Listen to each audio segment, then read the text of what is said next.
원래 오늘 예수님의 거룩에 대한 나머지 주제 세 가지를 살펴보려고 했는데, 이 세 번째 주제인 이 거룩하신 예수님을 인정하는 내용,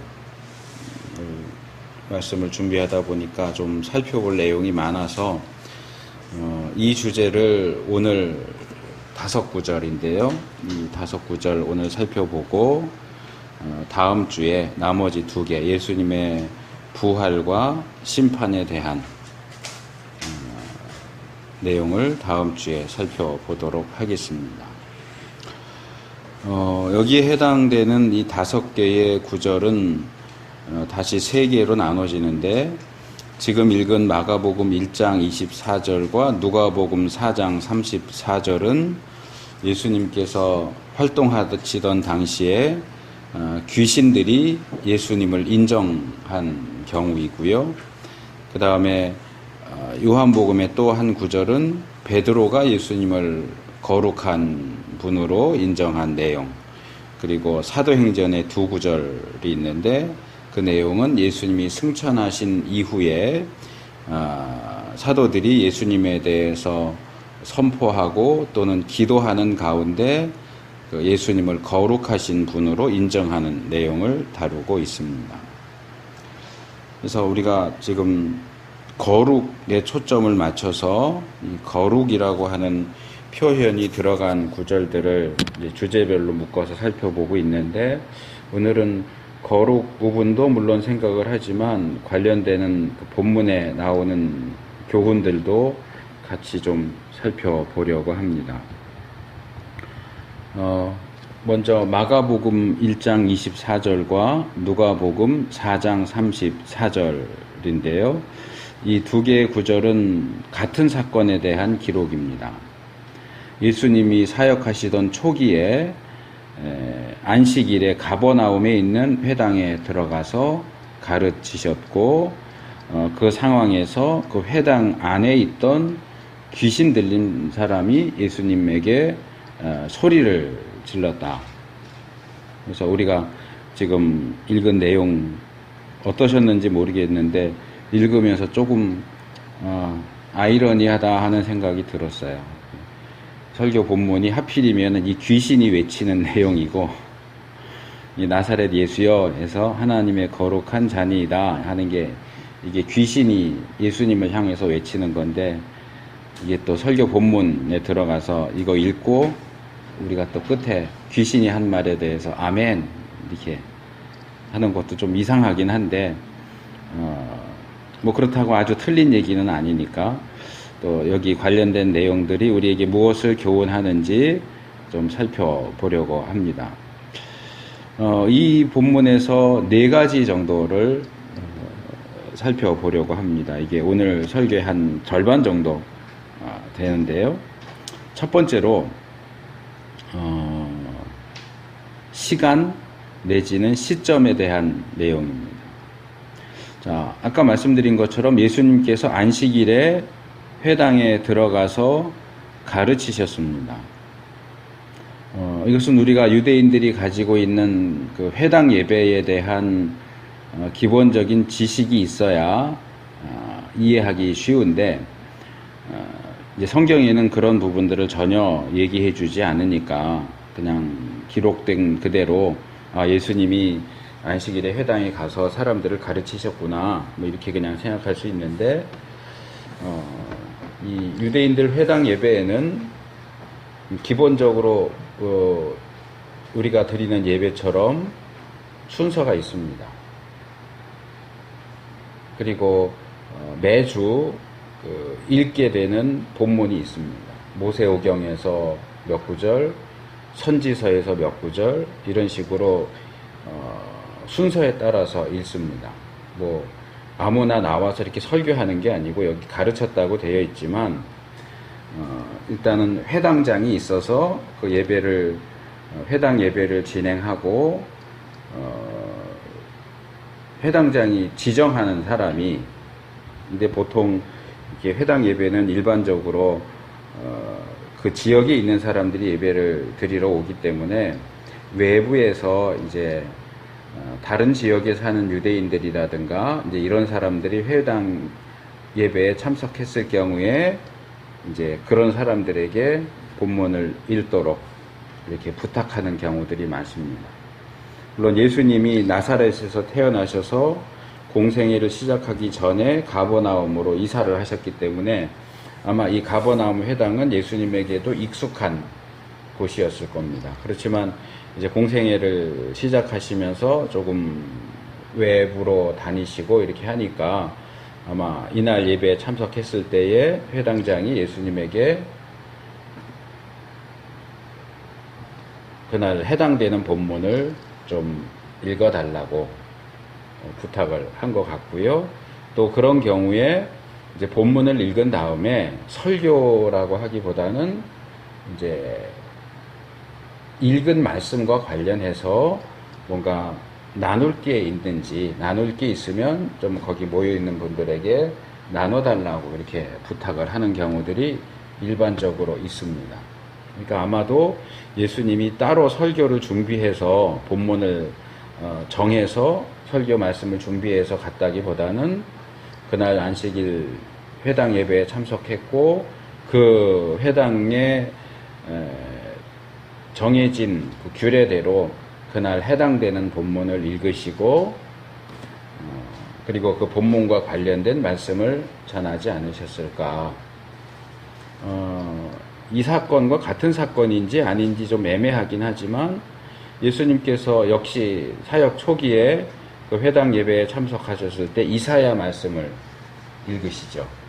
근데 우리 개역성경에 이제 그 본문을 찾으셨다 이렇게 했기 때문에 이제 많은 분들이 예수님이 그 말씀을 일부러 찾아서 읽었다 그렇게 설명을 하지만 그게 아니고 그 순서에 해당하는 본문을 찾았다.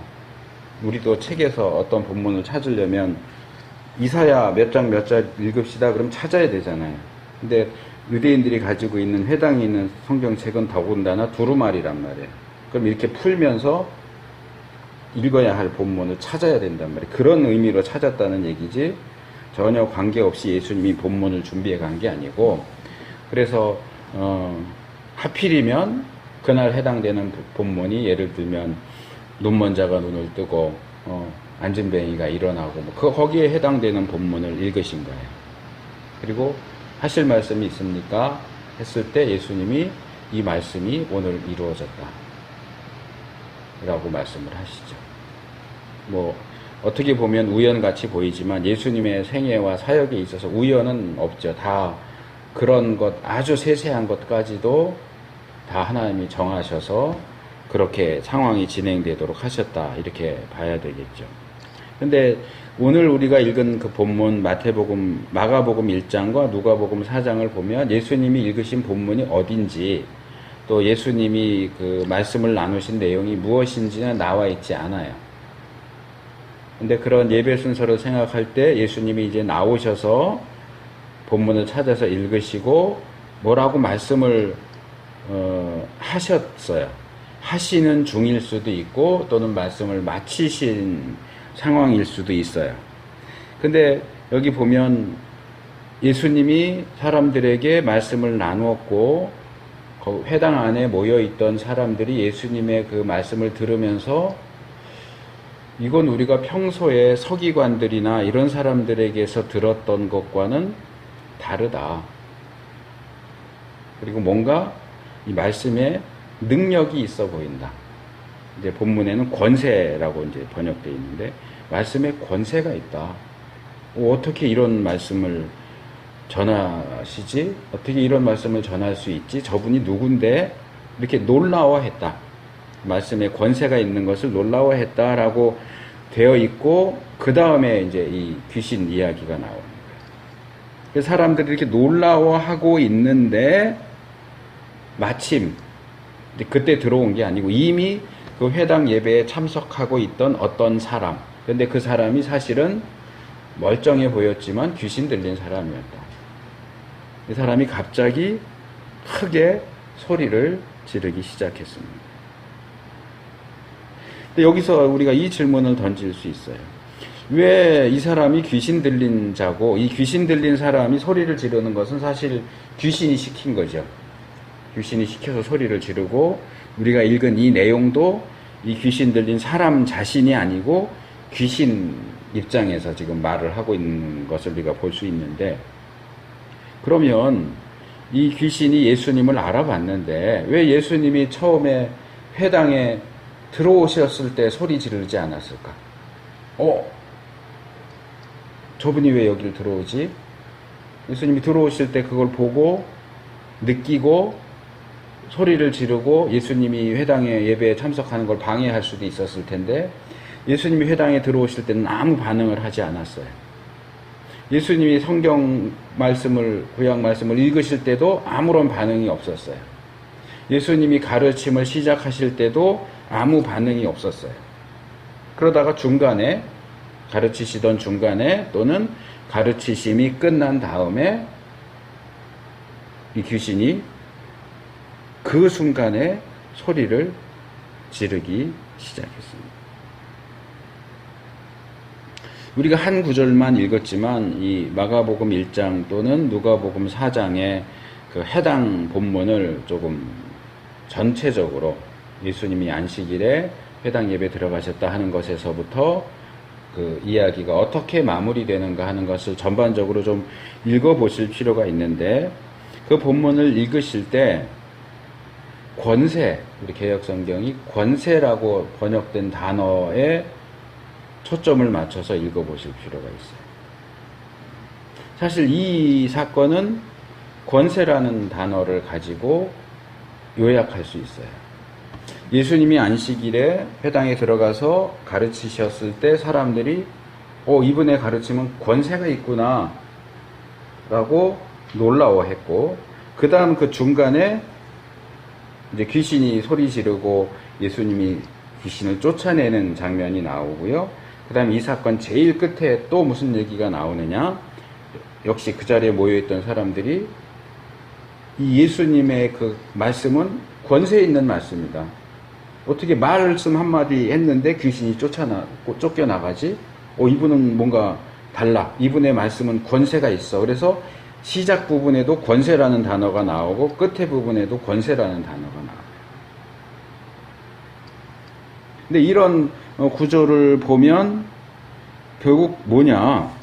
왜 여기 이 귀신 들린 자가 등장하느냐? 뭐 새롭게 그 상황에서 귀신이 들린 것도 아니고, 예배 드리는 중에 귀신 들린 사람이 들어온 것도 아니고, 처음부터 그 예배 장소에 있었던 귀신 들린 자가 하필이면 그 타이밍에 소리를 질러서 자신의 정체를 드러내고, 그래서 귀신이 쫓겨나고 하는 그런 상황들이 왜 일어났느냐? 권세예요. 앞에 나오는 이 예수님의 가르침은 권세 있는 가르침이다 하는 것은 사람들이 귀로만 그 말씀을 듣는 것을 통해서만 이게 평소에 서기관들이 설교하는 거하고 다른데, 가르치는 거랑 다른데 뭔가 달라, 특별해, 권세가 있어 라고 하는 말씀에 근거한 권세라고 한다면, 이 사건의 마지막에 나오는 권세에 대한 발언은 이건 그냥 말씀을 듣고 뭔가 좀 특이하네, 특별하네 하는 게 아니고, 정말 그 말씀이 힘이 있어서 귀신 들린 자에게서 귀신을 쫓아내는 실제적인 어떤 역사, 실제적인 사건을 일으키는 것을 눈으로 목격하고 보는 것을 통해서 정말 이 말씀은 정말로 능력이 있구나, 이런 귀신을 쫓아내는 능력을 행사하는구나. 그래서 이거는 뭐라고 그럴까? 체험적인 고백이 되는 거예요. 앞에 고백은 이렇게 들어서 뭔가 달라, 어떤 머릿속에서 또는 가슴속에서만 일어나는 어떤 감탄이었다고 한다면, 이 끝에 나오는 이 고백은 저기 눈으로 직접 귀신 들린 사람에게서 귀신이 쫓겨나가는 것을 보는 것을 통해서 정말 다르구나, 뭔가 대단한 가르침이고 대단한 말씀의 권세구나 하는 것을 실제로 고백하게 만드는, 그러니까 결국 여기서 어떤 드라마라고 한다면, 여기서 이 귀신 들린 자의 역할은 예수님의 말씀이 권세 있다 하는 것이 그냥 말로만 하는 것이 아니라 실제적이다. 실제로 정말 힘이 있다. 권세가 있다 하는 것을 증명해 보이는 어떤 샘플로서의 역할을 한다는 거죠. 그러다 보니까 딱 그 타이밍에 사람들이 이 사람의 말씀은 권세가 있어라고 놀라워하는 그 타이밍에 귀신이 나타나서 뭔가를 하는 거예요. 그래서 귀신이 쫓겨나니까 또 그 상황 때문에 또 사람들이 또 똑같이 또 놀라워하고 권세 있는 말씀이구나. 놀라워하면서 권세 있는 말씀이구나.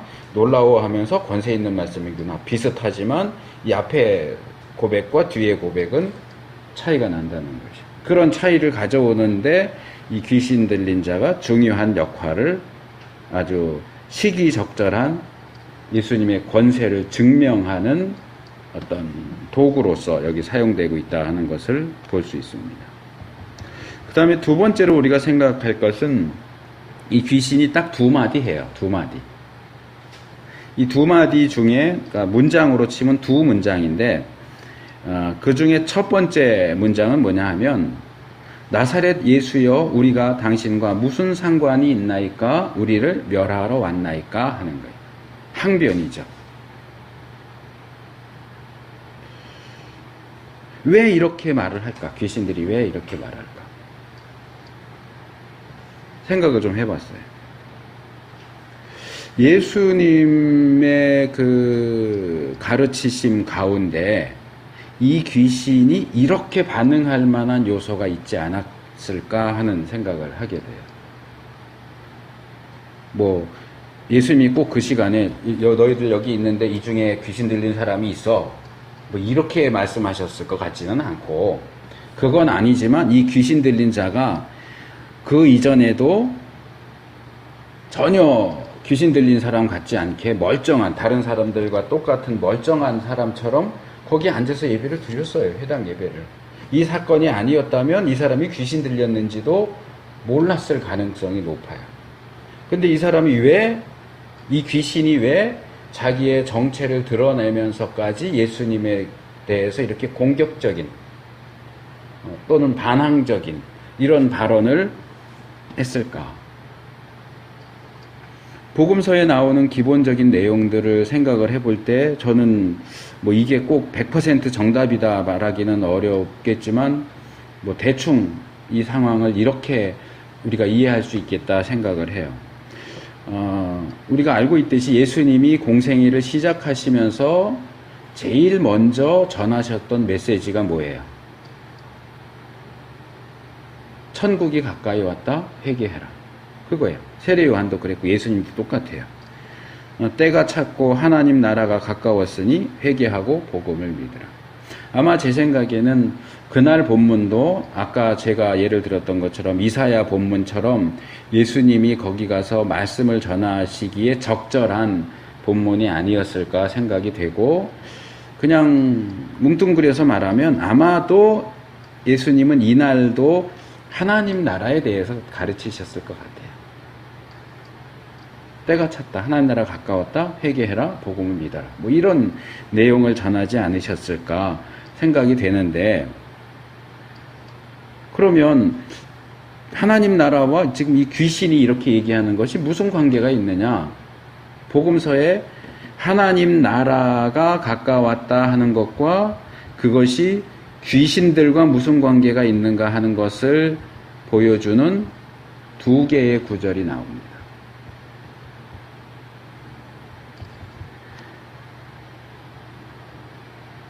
둘 다 이렇게 역시 마가복음과 누가복음에 나오는 구절인데요. 역시 비슷한 내용이에요. 마가복음 12장 28절에 보면 그러나 내가 하나님의 성령을 힘입어 귀신을 쫓아내는 것이면 하나님의 나라가 이미 너희에게 임하였느니라.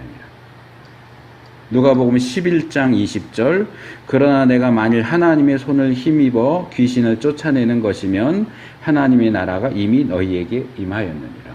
이 두 개의 말씀이 우리에게 보여주는 건 뭐냐? 하나님 나라가 가까웠다 또는 하나님 나라가 임했다 하는 것과 귀신을 쫓아내는 것은 밀접한 관계가 있다는 거예요.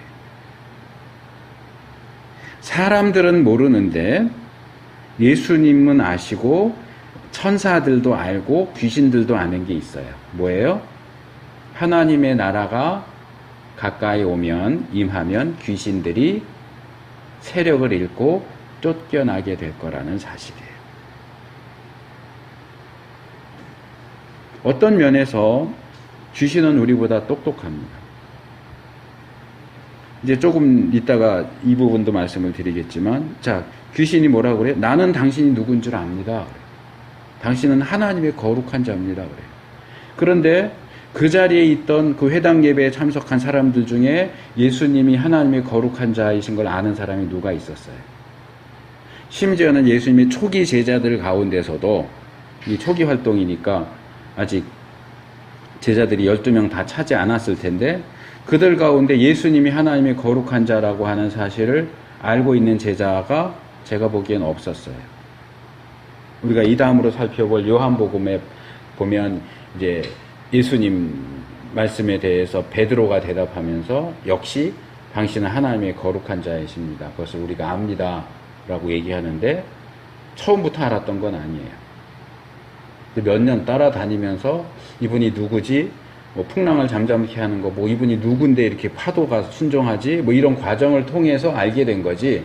처음 예수님을 딱 봤을 때부터 아, 이분이 그분이구나 하고 알았던 사람은 아무도 없어요. 그런데 이 귀신은 알아요. 왜? 영적인 존재니까. 영적인 존재니까 알았다기보다는 느끼는 거예요. 예수님을 보면 아, 이분은 하나님이다. 이분이 메시아다. 이분이 이 땅에 구원을 주려고 오신 분이구나 하는 걸 아는 거예요.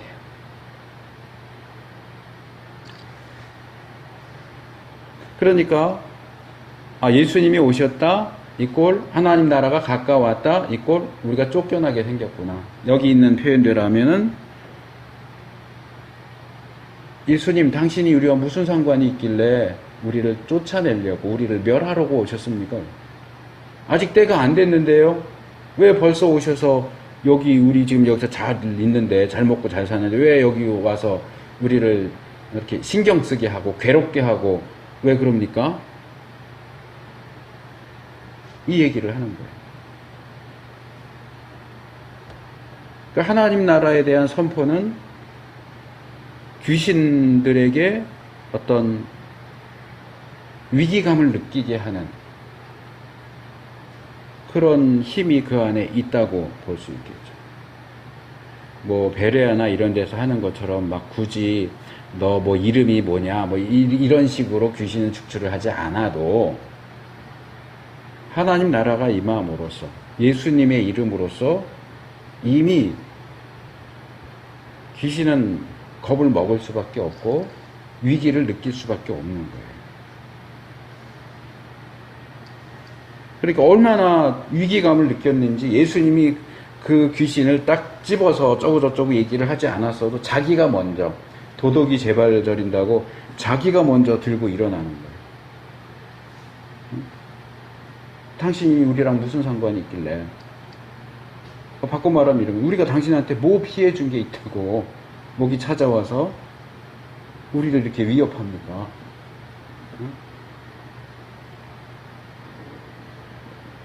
야고보서 2장 19절에도 이렇게 얘기하죠. 내가 하나님은 한 분이신 줄을 믿느냐? 잘 아는도다. 귀신들도 믿고 떠는. 떨어요. 예수님을 보면 떨 수밖에 없어요. 그 앞에서. 왜? 귀신은 예수님과 반대되는 입장에 있잖아요. 그러니까 이분이 여기 오면 우리는 이제 다 죽었구나.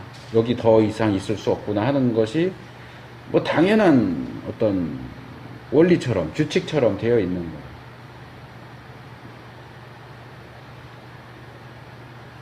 근데 그럼에도 불구하고 귀신들은 그러한 사실을 어떤 사람들보다도 가장 먼저 알고 느끼는데도 불구하고 그래서 여기 이제 야고보는 믿고 떠느니라 이렇게 했지만 떨면서도 사실은 귀신은 예수님을 믿지 않아요. 예수님을 따르지 않아요. 그럼 항복, 저는 이제부터 예수님 따르겠습니다. 그러지 않아요. 이미 자기가 속해 있는 자리가 명확해요. 근데 그런 걸 보면 우리는 귀신처럼 그렇게 예수님에 대해서라든지 이런 것들을 제대로 알아차리지도 못하고 그 앞에 떨 줄도 모르고 그래.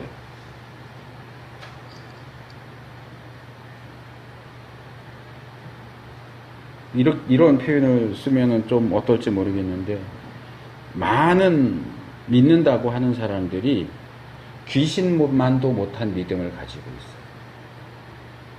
예수님을 대하는 데 있어서 귀신만큼도 안 해요. 뭐 그렇게 잘났는지, 뭐 그렇게 뻔뻔하고 그렇게 내세울 게 많은지, 예수님 앞에서도 너무나 의젓하고 떳떳하고 마땅히 그 앞에 떨어야 하는 분 앞에서 우리는 떨 줄도 몰라요. 오히려 예수님을 협박하죠. 귀신들은 예수님이 나타나면 쫓겨날까봐 벌벌 떠는데 이런 사람들은 예수님 앞에서 예수님 내 문제 신경 안 쓰면 나 교회 안 나갈 거예요. 내 예수님 안 믿을 거예요. 하고 오히려 예수님을 협박해요.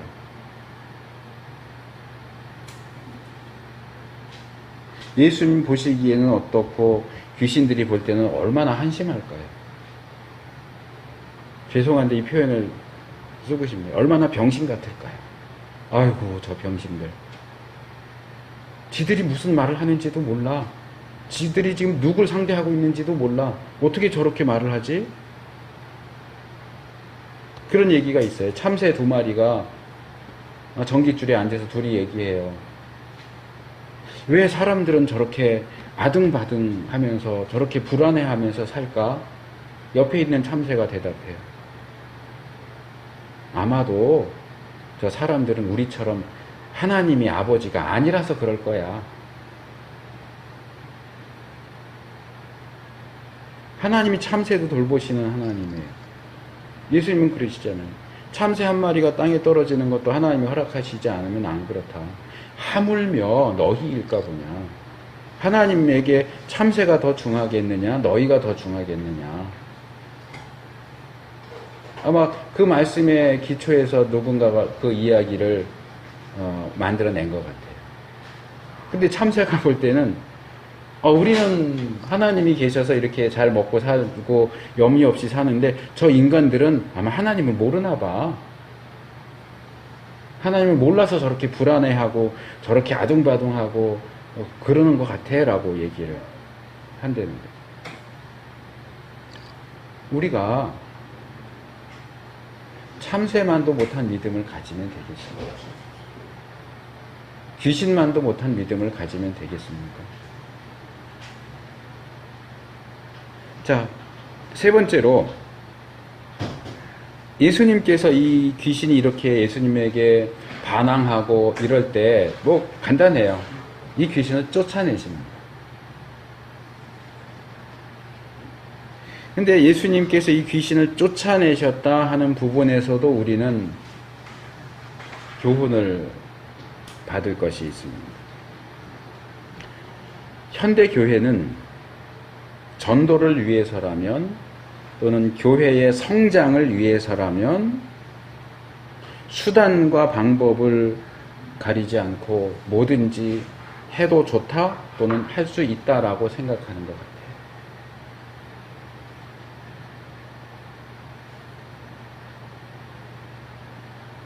그런 문제를 놓고 볼 때 이 귀신이 예수님을 인정하는 발언을 하잖아요. 이제 4번째에서 살펴볼 게 그건데, 나는 당신이 누군지 압니다. 당신은 하나님의 거룩한 자이십니다.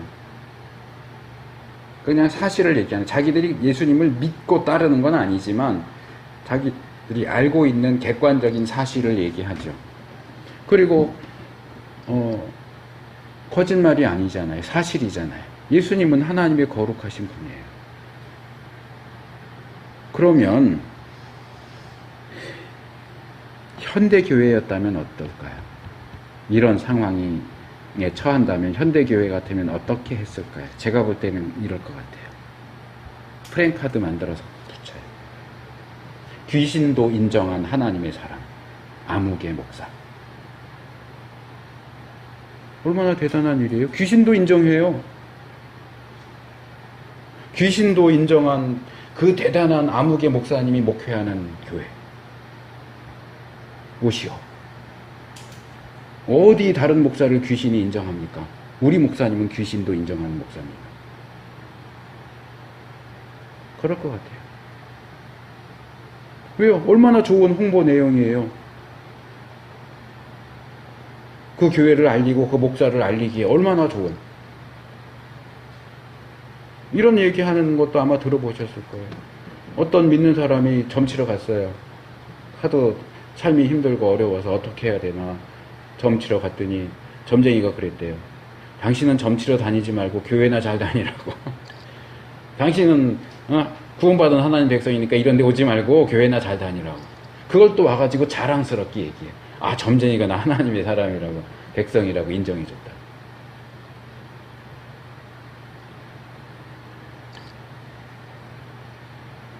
그런데 예수님은 지금 사역 초기잖아요. 그러면 이거 빌미 삼아서 얼마든지 자신을 드러내고 홍보하는 데 쓸 수 있었을 거예요. 찌라시 같은 거 만들어가지고 귀신도 인정한 하나님의 거룩한 자 나사렛 예수, 와 보시오, 와서 들으시오, 믿으시오. 그런데 예수님 그렇게 하지 않으세요. 그냥 단칼에 이 귀신을 쫓아내십니다. 왜 그랬을까요? 기억하실지 모르겠는데 우리 교회 개척하고 초기에 제가 수요일날 사도행전 설교를 했는데 그 중에 그거서 비슷한 얘기가 나오는 게 있어요. 바울이 빌립보로 갑니다. 빌립보라고 하는 이 헬라 도시에 갔는데 거기 가서 전도를 하는데 어떤 여자가 바울 일행을 계속 쫓아다녀요. 이 여자는 어떤 여자냐 하면 그 빌립보에서 유명한 여자예요. 귀신 들린 여자예요. 점치는 여자예요. 우리 성경이 그냥 귀신이라고 되어 있지만 헬라어 원문을 보면 뱀 귀신이에요. 뱀 귀신. 커다란 뱀. 뱀 귀신이 들려서 노예인데 이 귀신 덕분에 점을 그렇게 잘 쳐요. 그래서 거기 보면 주인들 이렇게 나와 있는데 여러 사람이 이 여자 종을 공유하는 거예요. 그래서 여자 종 이렇게 어디다 딱 갖다 놓고 사람들이 계속 와서 점치면은 점을 쳐줘요. 근데 맞아요. 신통하니까 계속 와서 점을 쳐요. 그래서 이 여종을 통해서 돈벌이를 하는 거예요. 그런데 이 빌립보에서는 유명한 점치는 귀신 들린 여자가 바울 일행을 쫓아다니면서 소리를 고래고래 질러요. 사도행전 16장 17절. 이 사람들은 지극히 높은 하나님의 종으로 구원의 길을 너희에게 전하는 자라. 이게 귀신이 하는 얘기인데 틀리는 얘기예요? 맞는 얘기예요? 맞는 얘기잖아요. 바울은 지극히 높으신 하나님의 종이고요. 그가 빌립보에 온 이후 구원의 길을 알려주기 위해서 온 거 맞아요. 전도하려고 왔잖아요. 그런데 바울이 처음에는 그냥 있다가 며칠을 계속 쫓아다니면서 그렇게 하니까 그 본문에 보면 바울이 괴로워하다가 이 점치는 귀신 들린 여종이 쫓아다니면서 고래고래 소리 지르는 거 괴로워하다가 결국에는 이 귀신을 쫓아냅니다. 자, 왜 괴로워할까요? 아니 바울이 자기 입으로 나는 당신들한테 구원의 길을 전하려고 왔습니다 안 해도 이미 빌립보에서 유명한 이 귀신 들린 이 여종이 따라다니더라고 말한 것도 아닌데 무슨 돈 주면서 따라다니면서 홍보해달라고 부탁한 것도 아닌데 지가 알아서 따라다니면서 홍보를 해주네. 얼마나 좋아요. 내두면 되잖아요. 내두면 지가 알아서 홍보할 텐데 비용이 드는 것도 아니고. 근데 뭐가 괴로워요? 그 구절을 보면서 제가 내린 결론은 그거예요. 복음 전도에 있어서 또는 하나님의 일을 하는 데 있어서 귀신의 증거는 필요하지 않다. 귀신의 말이 거짓말이어서 또는 틀린 말이었어서가 아니고 귀신은 하나님과 반대되어 있는 입장이에요. 그걸 우리가 굳이 가져다 쓸 필요가 없는 거예요. 하나님이신 예수님이 봐라 귀신이 나를 인정하잖아. 그거 필요 없어요. 귀신이 인정하는 거 예수님에게는 그런 인정 필요 없어요.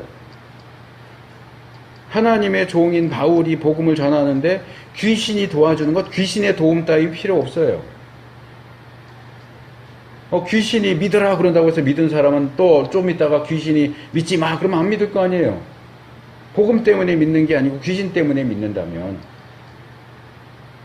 귀신이 지금은 솔직하게 이분은 하나님의 거룩한 자입니다 이랬는데 몇 달 뒤에 가서 사실은 저분 가짜입니다 이러면 어떡하려고요?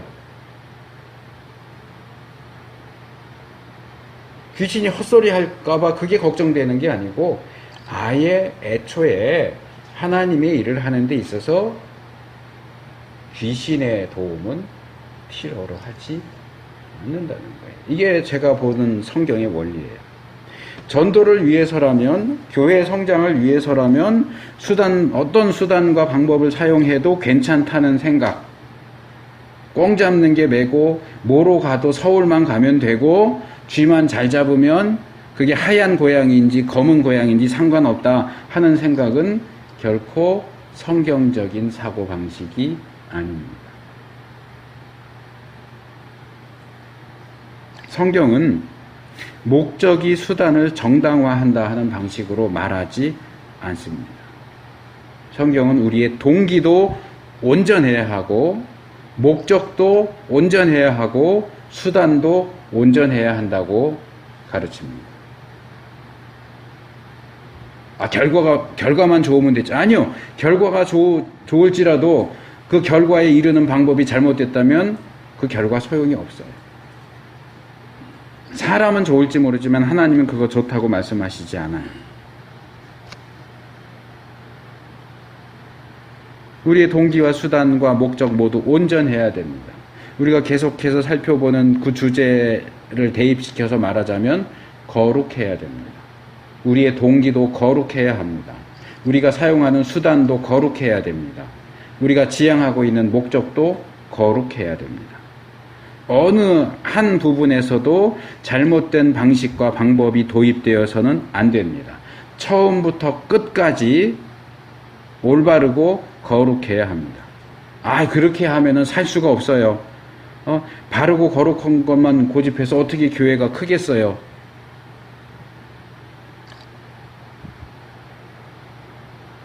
그렇게 항변할 수 있겠지만, 아니 성경 어디에 하나님께서 언제 거짓을 사용하고 불의를 사용할지라도 교회를 키우라고 말씀하십니까? 너희가 잘 먹고 잘 살기 위해서는 거짓과 불의를 사용해도 괜찮다고 어디 말씀하십니까?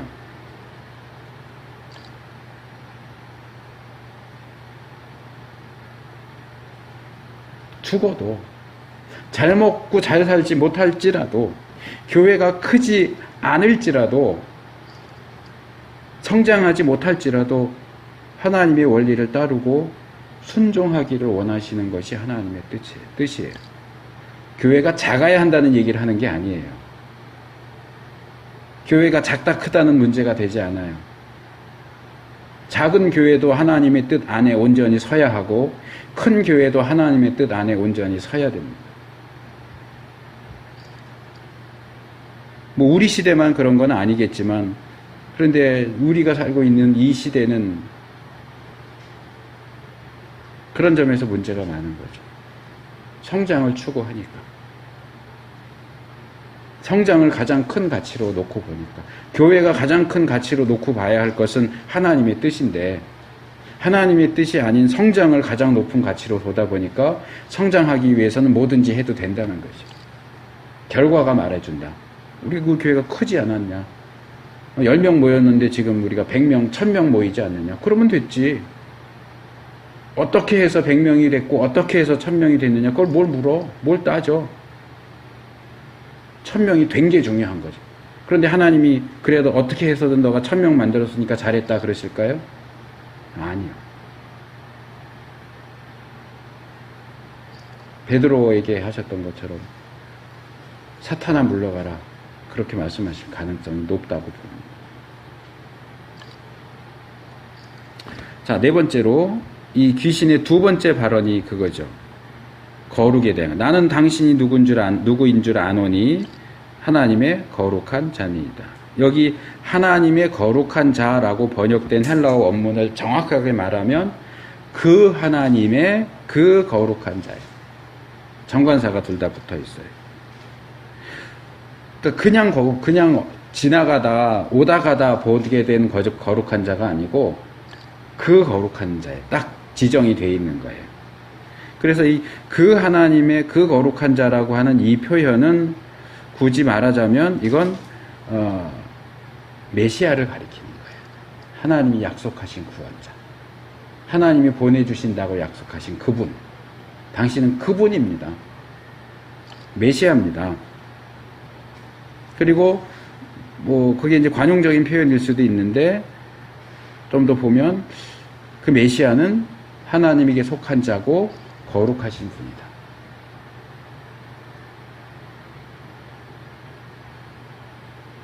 더군다나 이 귀신은 이 본문을 보면 하나가 그 수식어가 붙어 있죠. 뭐냐 하면 더러운 귀신이에요. 그냥 귀신이 아니고 더러운 귀신이에요. 그러니까 더러운 귀신이 이 때문에 거룩하신 분에게 더 민감하게 반응할 수밖에 없는 거예요. 왜? 거룩하신 예수님은 더러운 귀신과 같이 있을 수가 없어요. 거룩하신 하나님은 부정한 사람들 가운데 거하시지 않아요. 그러니까 이 거룩한 것과 더러운 것은 함께 있을 수 없다 하는 사실을 이 귀신이 스스로 알고 있는 거죠. 근데 아까도 말씀드린 것처럼 그걸 귀신도 알아요. 근데 귀신도 아는 그 사실을 예수 믿는 사람들이 모르는 것 같아요. 어쩌면 알면서도 모르는 채 하는 걸 수도 있고요. 우리가 예수님을 믿습니다. 우리가 하나님의 백성입니다. 하나님의 자녀입니다. 우리가 구원받은 자입니다. 라고 말하지만 우리의 실제적인 삶이 더럽다면 예수님 우리와 함께 하시지 않습니다. 하나님이 우리와 함께 하시지 않아요. 그걸 안다면 계속 그렇게 살 수가 없을 것 같은데 계속 그렇게 살아요. 예수님과 동행할 수 없는 더러운 삶을 살면서도 입으로는 나 예수님 믿어요. 나 예수님 사랑해요. 나 구원받았어요. 라고 얘기해요. 말과 삶이 다른 거예요. 예수님은 거룩하신 분입니다. 하나님께 속하신 거룩한 분입니다. 그분과 가까이 있으려면 우리도 거룩해야 됩니다. 말로 예수님 믿습니다, 예수님 사랑합니다고 하는 건 사실상 소용이 없어요. 그런 말들은 하지도 마. 그 얘기는 아니에요. 해야죠. 우리가 예수님에 대한 믿음을 고백하고 예수님에 대한 사랑을 고백하는 거 필요합니다. 그러나 말로만이 아니라 행함으로도 해야죠. 자녀들아, 우리가 말과 혀로만 사랑하지 말고 행함과 진실함으로 하자 그랬던 것처럼 행함이 있어야죠. 실제 삶에서 거룩함이 있어야죠.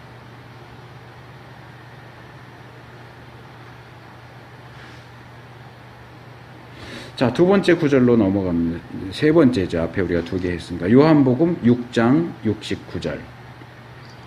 우리가 주는 하나님의 거룩하신 자신 줄 믿고 알았사옵나이다. 베드로가 하는 말입니다. 예수님께서 오병이어 사건을 행하신 이후에 급히 자리를 떠나십니다. 그래서 사람들이 예수님을 막 수소문하다가 강을 건너가셨다는 걸 알고 또 막 쫓아와요. 아, 예수님 언제 건너오셨어요? 그랬더니 예수님이 그러시죠. 왜 날 그렇게 찾냐? 너희가 나를 믿으려고 나를 따라오는 게 아니고 떡 얻어먹으려고 따라오는구나. 그러면서 일부러 거기 요한복음 6장 60절에 보면 어려운 말씀을 하세요. 그 사람들의 관심은 떡에 있었는데, 생선, 떡에 있었는데 예수님은 생선, 떡이 문제가 아니고 내 살을 먹어야 산다. 내 피를 마셔야 영생한다. 내 살을 먹고 내 피를 마시는 자만 영생한다. 이렇게 하니까 쫓아다니던 유대인들, 다른 제자들도 이 말씀 너무 어렵다. 무슨 식인종인가? 그러면서 예수님을 떠납니다. 예수님을 떠나서 다시는 예수님을 따라다니지 않았다. 그렇게 얘기해요. 그 많던 사람들이 다 예수님을 순식간에 다 떠나가 버렸어요. 그래서 예수님이 12제자에게 물으시죠. 너희도 가려느냐? 니들도 갈래? 하니까 베드로가 제자들을 대표해서 얘기하죠. 여기서 제가 69절을 읽었지만 68절부터 주여 영생의 말씀이 계심에 우리가 네게로 가리이까 우리가 주는 하나님의 거룩하신 자신 줄 믿고 알았었나이다. 근데 이 헬라어 원문을 보면 조금 이제 번역의 차이가 있는데 이제 한글 문장으로는 좀 어색하지만 원문을 좀 고려해서 직역하면 이렇게 돼요. 주여 우리가 누구에게로 가겠습니까? 여기 가겠습니까는 그냥 간다가 아니고 떠나간다. 주여 우리가 누구에게로 주님을 떠나서 누구에게로 가겠습니까? 우리가 누구한테 떠나가겠습니까? 영원한 생명의 말씀을 당신이 가지고 계신대요. 그리고 우리는 당신이 그 하나님의 그 거룩한 자이신 것을 계속해서 믿어왔고 계속해서 알아왔습니다. 여기서도 베드로가 예수님을 그 하나님의 그 거룩한 자라고 이 귀신이 했던 것과 똑같은 표현을 사용을 하고 있어요. 그러면서도 그것을 자기들이 믿었다 그리고 알았다 하는 것을 강조하고 있어요. 여기 믿었다 알았다는 이 두 개의 동사가 다 완료형으로 사용되고 있어서 이 완료형이라고 하는 것은 행동이 끝났다는 얘기예요. 그러니까 예수님을 이렇게 보면서 믿을까 말까 조금 믿어보다가 아니면 말고 이게 아니고 이미 예수님을 믿기로 결정했고 그걸로 끝이에요. 이제 예수님을 안 믿는 쪽으로 넘어가거나 예수님을 알아가는 과정이 있었지만 이미 예수님이 누군지를 알아버렸어요. 예수님이 누군지 알았고 그래서 그 예수님을 믿었고 그 결과 예수님은 하나님의 그 거룩한 자 메시아시다. 그리고 그분에게 영원한 생명의 말씀이 있다. 근데 어디로 가겠습니까? 우리가 예수님한테 있어야지. 예수님 말고 누구한테 가겠습니까?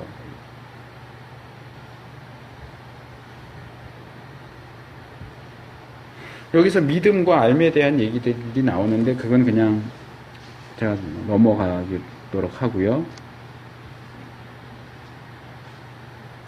여기서 베드로가 이 제자들이 예수님을 떠날 수 없는 이유로 예수님이 영원한 생명의 말씀을 가지고 계시다 하는 것을 얘기를 하죠. 자, 이것도 중요한 내용이 됩니다. 예수님에게만, 하나님에게만 영원한 생명이 있고 그분만이 우리에게 영원한 생명을 주실 수 있습니다. 그래서 예수님이 그 하나님의 그 거룩하신 자다라고 하는 것은 예수님만이 영생을 주실 수 있다 하는 것과 직접적으로 연결됩니다.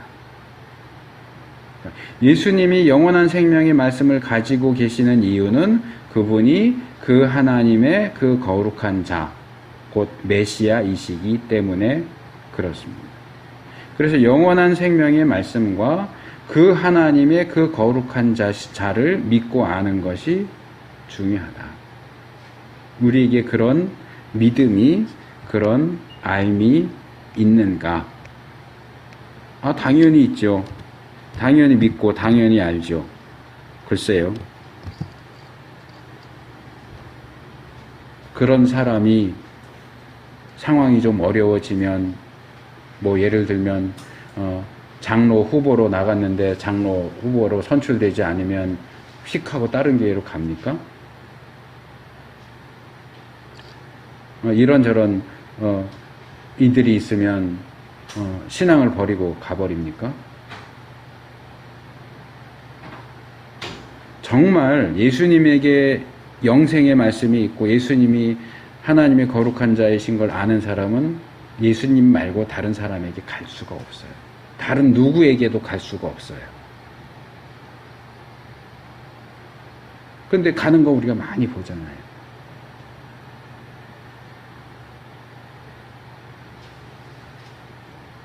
그래서 이렇게 물어야 돼요. 내가 가지고 있다고 주장하는 그 믿음이, 그 지식이 나를 예수님에게 꽉 붙어 있도록 만드는가? 나를 어딘가 다른 곳으로 떠날 수 있도록 하지 않는가? 나를 다른 데로 떠나도록 만드는 믿음과 삶은 정상적인 믿음과 삶이 아닌 거예요. 자, 마지막으로 사도행전의 두 구절 말씀드리고 마치겠습니다. 사도행전 3장 14절 그리고 4장 27절입니다. 3장 14절은 너희가 거룩하고 의로운 자를 부인하고 도리어 살인한 사람을 놓아주기를 구하여, 이렇게 되어 있는데, 베드로와 요한이 성전에 기도하러 가다가 성전 미문 앞에 앉아있는 안진뱅이를 이렇게 세우죠. 유명하잖아요. 은과 금은 내게 없거니와 나사렛 예수 이름으로 말하노니 일어나 걸어라. 사람들이 막 몰려 들어와서, 와, 대단하다. 어떻게 안진뱅이를 이렇게 세우냐. 그럴 때 너희가 왜 우리한테 주목하느냐? 예수님의 이름으로 일어났다. 그러면서, 그런데 그 예수님을, 그 거룩하고 의로우신 분을 너희가 부인하고 도리어 살인자 바라바를 놔달라고 그렇게 하고 예수님을 죽였지 않느냐라고 얘기하는 그 장면입니다. 그리고 사도행전 4장 27절, 과연 헤롯과 본디오 빌라도는 이방인과 이스라엘 백성과 합동하여 하나님의 기름 부으신 거룩한 종 예수를 거스려. 이건 뭐냐 하면, 이 사건 때문에 사람들이 막 몰려들고 예수님 믿는 사람들이 생기고 이러니까 유대인 그 산헤드린에서 베드로와 요한을 잡아갑니다. 잡아서 옥에 가두고요, 재판을 하죠.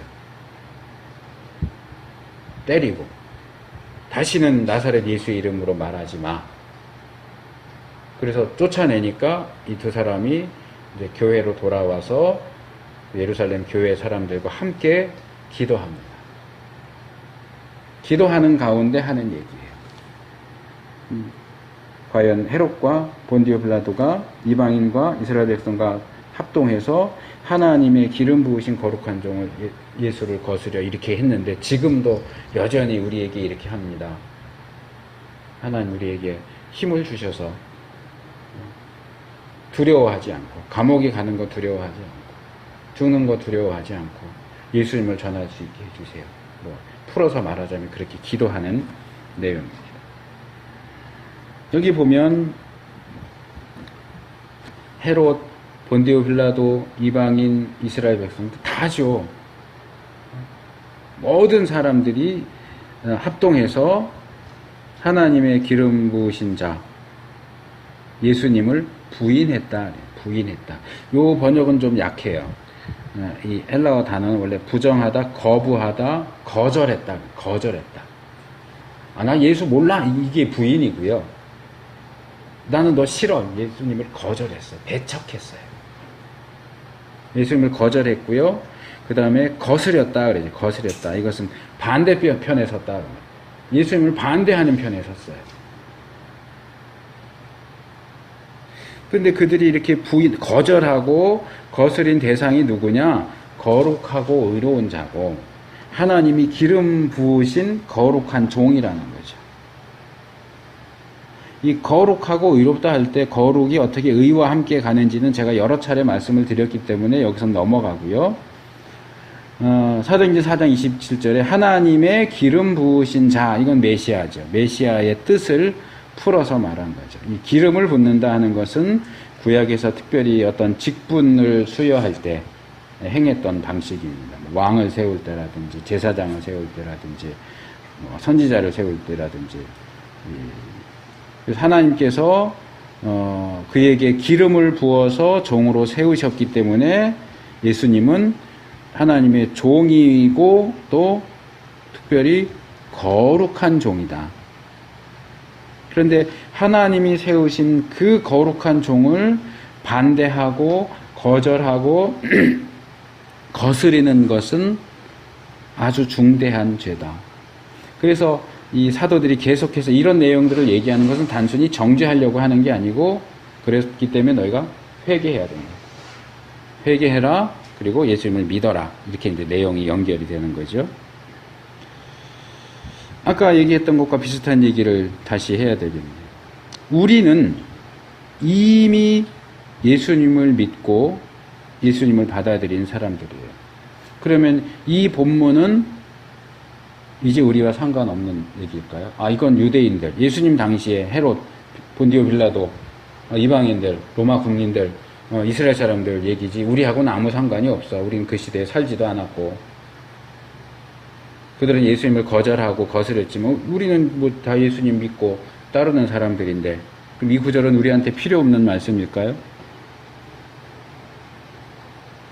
예수님이 거룩하고 의로우신 분으로 하나님의 기름 부으신 거룩한 종으로 불린다는 점에 대해서 한번 다시 생각해 볼 필요가 있습니다. 우리가 정말로 예수님을 받아들이고 믿는 사람이라면 우리도 예수님처럼 거룩하고 의로워야 돼요.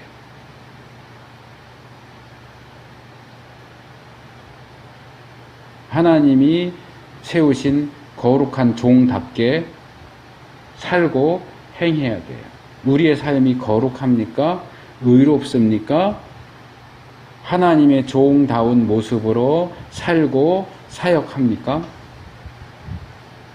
보통 목사들을 주의 종 이렇게 부르지만 목사만 주의 종인 게 아니고 모든 하나님의 백성들은 다 주의 종들이에요.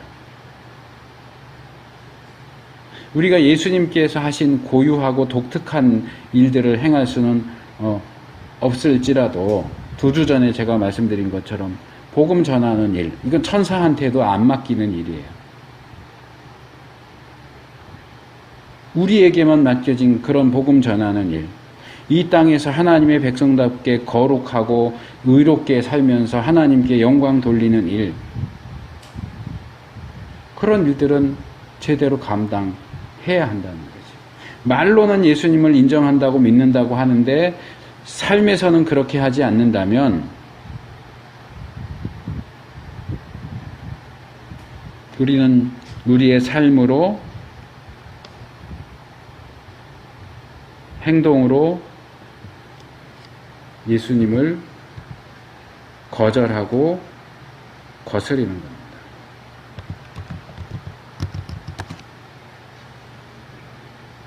생각해 보세요. 예수님을 모르는 사람들이 악행을 하는 것과 예수님을 아는 사람들이 악행을 하는 것과 둘 중에 어느 것이 더 예수님의 마음을 아프게 할까요?